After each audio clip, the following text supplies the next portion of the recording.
Jumbled words, reordering of words या sentence reordering, ये तीनों एक ही चीज़ें हैं जो इंग्लिश पेपर का एक बहुत ही इम्पॉर्टेंट हिस्सा है।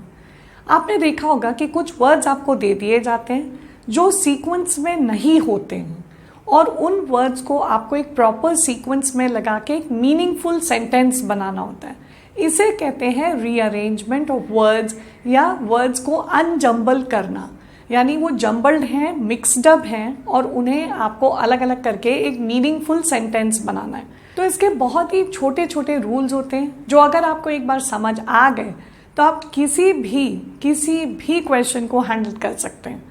देखिए, सबसे पहले आपको ये ध्यान रखना है कि पहला पॉइंट होना चाहिए, आपने सब्जेक्ट को, यानी जो जिसके बारे में सेंटेंस है या जो काम करने वाला है, जिसे हिंदी में कर्ता कारक कहते हैं, उसे आइडेंटिफाई करना है कि ये सेंटेंस किसके बारे में है या किसने किया है। तो सबसे पहला काम है सब्जेक्ट आइडेंटिफिकेशन, और उसे आप कोशिश करिएगा शुरू में ही लिखने की, और वो ज़्यादातर एक नाउन होएगा, जैसे किसी का नाम, या कोई प्रनाउन होएगा। इन दोनों में से ही एक होगा। जैसे अगर हम एक सेंटेंस लें, Mohan is kicking the ball, अगर इसे हमें जंबल करके मिला हुआ है तो हम किस तरीके से इसे Mohan is kicking the ball यानी एक मीनिंगफुल सेंटेंस बना सकते हैं। मोहन आपने सबसे पहले आइडेंटिफाई किया सब्जेक्ट, क्योंकि मोहन ने किया होगा, हम ये अंदाज़ा लगाते हैं, तो मोहन आपका बन गया सब्जेक्ट। अब आती है बारी वर्ब की। वर्ब यानी जो एक्शन कर रहा है, जो एक्शन हो रहा है, यानी किकिंग। तो अब किकिंग अपने आप तो नहीं हो सकता, इसलिए आप देखेंगे कि मोहन इज किकिंग, तो इज भी आपका एक सेंटेंस में फिट आ गया, मोहन इज किकिंग। आप यहाँ तक तो पहुँच गए। अब रहा सवाल लास्ट पार्ट का, यानी ऑब्जेक्ट। ऑब्जेक्ट कह लीजिए या जो भी बच गया, जैसे द बॉल बच गया, तो आपको ये पता है कि बॉल आपका ऑब्जेक्ट है और उससे पहले आपका लगा है द, तो Mohan is kicking the ball. देखिए कितनी आसानी से आपका बन जाता है। तो 3 स्टेप्स आपको याद रखने हैं, पहला सब्जेक्ट, सेकंड वर्ब और तीसरा ऑब्जेक्ट। ऑब्जेक्ट यानी जिसके ऊपर काम हो रहा है वो ऑब्जेक्ट, या तो बचे हुए सेंटेंस का हिस्सा जो आपने सब्जेक्ट और वर्ब से अलग करके रखा है उसे हम ऑब्जेक्ट मान के पूरा काम कर लेंगे। तो चलिए हम कुछ सेंटेंसेस देखते हैं, कुछ वर्ड्स हैं जिन्हें जंबल करके डाला गया है और हम उन्हें कैसे मीनिंगफुल सेंटेंस तक लाएंगे, यही फॉर्मूला अप्लाई करके। चलिए देखते हैं। अब देखिए, ये 3 मेरे पास जंबल्ड वर्ड्स वाले सेंटेंसेस हैं।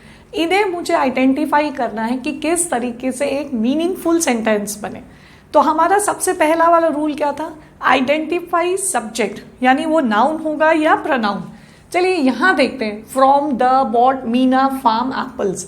अब आपको ये तो समझ आ रहा है कि ना फार्म ना एप्पल्स काम नहीं कर सकते, तो मेनली हमारा ये आ रहा है कि सब्जेक्ट मीना होगा। तो अभी हम इसे 1 मार्क करके रख देते हैं कि मीना हमारा स्टार्टिंग वर्ड होगा। अब था सेकेंड वर्ब को सर्च करना। वर्ब यहाँ क्या है, ऑब्वियसली बॉट, तो मीना बॉट, यहाँ तक तो ठीक लग रहा है। तो चलिए इसे हम अभी नंबर 2 डाल देते हैं।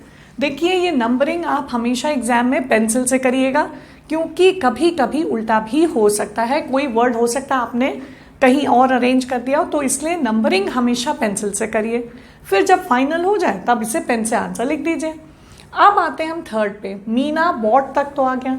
हमारा थर्ड पॉइंट था कि हमें अब आइडेंटिफाई करना है ऑब्जेक्ट, यानी बचा हुआ हिस्सा इसका सेंटेंस का।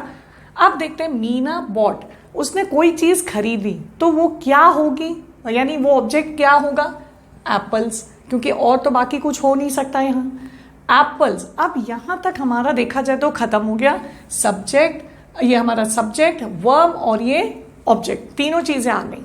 लेकिन सेंटेंस तो अभी पूरा नहीं हुआ, 3 वर्ड्स और बाकी है। तो मीना बॉट एप्पल्स, कहाँ से, फ्रॉम द फार्म। तो ये देखिए ये आपका आ गया नंबर 4 फार्म, फ्रॉम द, और ये आ गया आपका 6 यानी फार्म।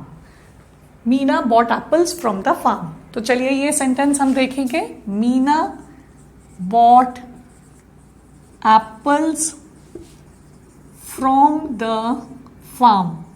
ये देखिए नंबरिंग करने से आपको कितना आसान हो जाता है, आप एक मीनिंगफुल सेंटेंस तुरंत बना सकते हैं। अब आते हैं हम अपने सेकेंड सेंटेंस पे।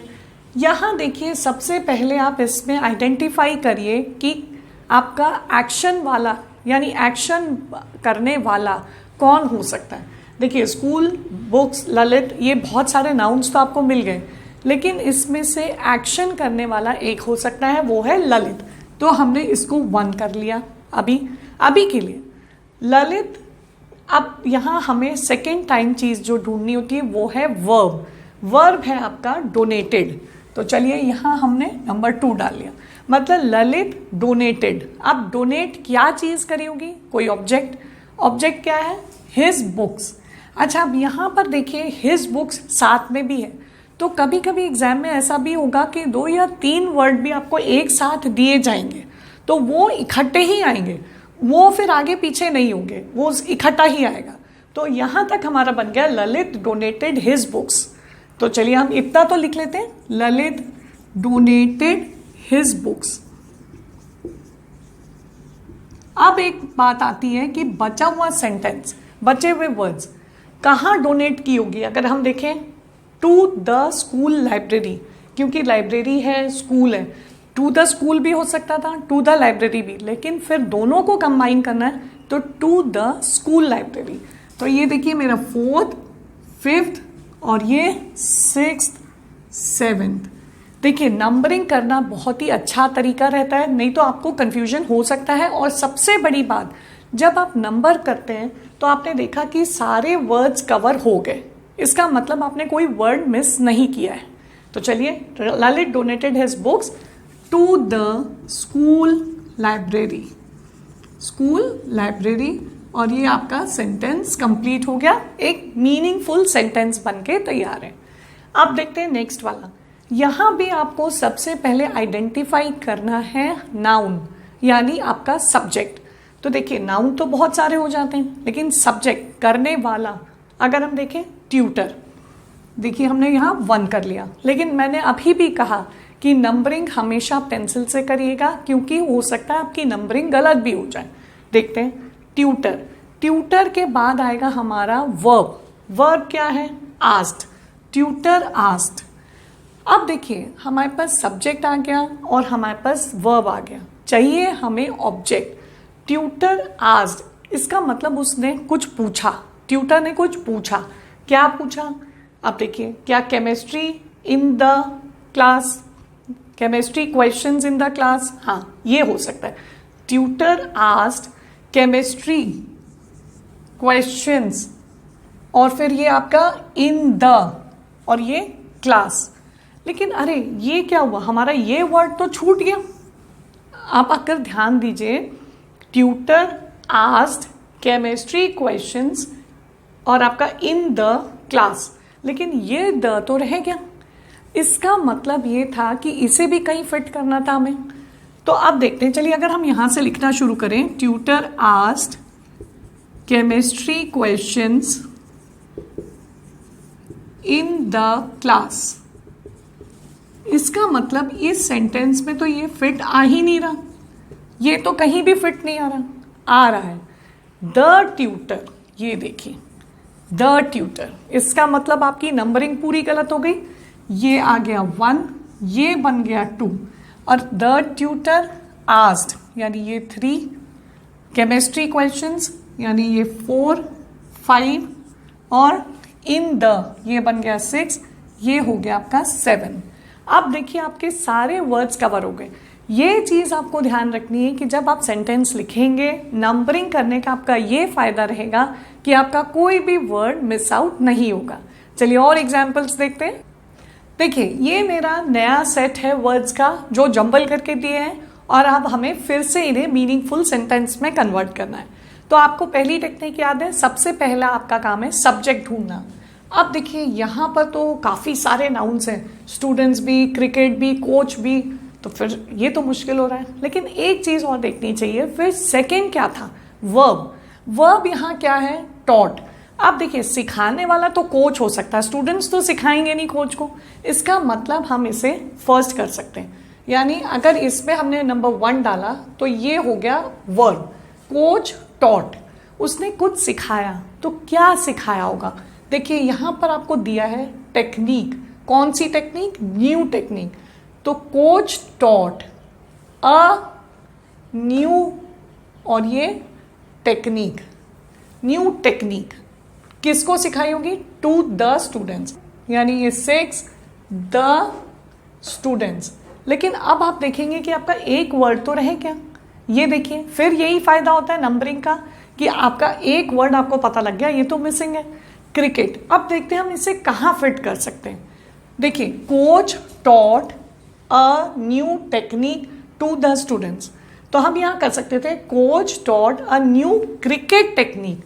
तो इसका मतलब अ न्यू के बाद आ जाएगा, ये 5th हो जाएगा आपका, ये नहीं, ये 6th हो गया। फिर आपका जो 7 था और ये 6 था, ये बन गया आपका 7, ये 8 और ये 9। देखिए अब आ गया coach taught a new cricket technique to the students. इसलिए मैंने कहा था आपको कि आप पेंसिल से करिए। Coach taught a new cricket technique to the students. अब आपके पूरे वर्ड्स यूज हो भी गए और आपका एक मीनिंगफुल सेंटेंस बन भी गया। तो देखिए, ये आइडेंटिफाई करना बहुत ज़रूरी है कि कौन सा वाला नाउन आपका सब्जेक्ट है। ये नहीं कि आपने देखा कि बस कोई भी नाउन को हमने सब्जेक्ट बना दिया। आपको ये वर्ब को ज़रूर देखना है, क्योंकि ये वर्ब ऐसा था कि इसी से पता लग गया कि आपका सब्जेक्ट कोच हो सकता है, स्टूडेंट्स नहीं। अब आप सेकेंड वाला देखिए। अच्छा, किसी किसी सेंटेंस में ये याद रखना है कि 2 भी हो सकते हैं सब्जेक्ट, यानी एक से ज़्यादा। डिस्ट्रीब्यूटेड, चिल्ड्रन, मीनल, रति, अमंग। अब देखिए इसमें भी फिर हुई बहुत सारे नाउन्स हैं, तो हम ये तो कह नहीं सकते कि जो नाउन है उसे सब्जेक्ट बना लीजिए। यहाँ देखिए कि डिस्ट्रीब्यूटेड, मैंने कहा आपको वर्ब को ध्यान देना है। इसका मतलब किसी ने डिस्ट्रीब्यूट किए, क्या चीज़ करी? स्वीट्स। तो किसने की? मीनल। एंड भी है, इसका मतलब 2 लोग हो सकते हैं, मीनल एंड रति। मतलब हमारा सब्जेक्ट क्या है? ये मीनल एंड रति। आप आते हैं वर्ब पे, तो ये हो गया डिस्ट्रीब्यूटेड। यहां तक तो आपका हो गया। अब आई बारी ऑब्जेक्ट की। मीनल एंड रति डिस्ट्रीब्यूटेड क्या चीज? स्वीट्स। अब तो आपको पता ही है क्या होगा आगे, अमंग चिल्ड्रन। ये देखिए यहां तक पहुंच गए, उसके बाद आप बचे हुए वर्ड्स को तो बहुत इजीली जोड़ सकते हैं। अच्छा, यहाँ एक और चीज, मीनल एंड रति की जगह आप रति एंड मीनल भी कर सकते हैं, इनमें कोई डिफरेंस नहीं है। देखिए जो एंड से जुड़े हुए हैं तो किसी का नाम भी आप पहले लगा सकते हैं, उसमें कोई फर्क नहीं है। तो इसका बनेगा sentence, Meenal and Rati distributed sweets among children. बहुत बार ऐसा होगा कि आपने जो मार्क किया है वो गलत हो जाएगा, इसलिए आप देखते रहिएगा कि जैसे अभी आपने देखा यहाँ पर हमने पूरी कटिंग करी, जो हमने पहले डिसाइड कर लिया था वो वर्ड सेंटेंस में नहीं आ रहे थे या एक आधी वर्ड मिसिंग हो रहा था, तो इसलिए नंबरिंग बहुत ज़रूरी है। अब हम इसमें आते हैं, चलिए ये आपको अपने आप करना है। I am giving you some time, you pause the video and do it. देखते हैं, बाय नॉट क्लोज वर। ओह, ये फिर से वही बहुत ज़्यादा जंबड़ लग रहा है, बहुत बड़ा लग रहा है। सबसे पहला काम सब्जेक्ट। सब्जेक्ट यहाँ कौन सा हो सकता है? बाय क्लोथ्स तो हो नहीं सकते सब्जेक्ट, वॉशरमैन, क्योंकि ये एक ऐसा लग रहा है कि जो काम करने वाला। वॉशरमैन ने काम किया होगा, यानी वर्ब। वॉशरमैन वॉश्ड, वॉश्ड क्या चीज़ वॉश करी होगी उसने? क्लोथ्स। तो वॉशरमैन वॉश्ड क्लोथ्स नहीं आएगा, द क्लोथ्स। ठीक है, ये आपका 3 और ये 4, यहां तक तो आपका आइडेंटिफाई ठीक हो रहा है। Washerman wash the clothes. अब क्या है? प्रॉपरली। अब लेकिन ये देखिए, बाय नॉट ये सब कैसे आ गया? हमने तो देखा था वॉशरमैन क्लोथ्स वॉश्ड प्रॉपरली, ये तो बिल्कुल फिट नहीं आ रहा। इसका मतलब ये सेंटेंस में कुछ और है। अब वो और क्या है ये देखिए, कुछ सेंटेंसेस होते हैं एक्टिव में और दूसरे होते हैं पैसिव। पैसिव यानी क्या होता है, बाय नॉट, यानी क्लोथ्स आपका सब्जेक्ट बन जाएंगे। किस तरीके से, देखिए यहां पर क्लोथ्स वर, ये काट देते हैं हम पहले के numbering, were not washed properly. अब ये है बाय,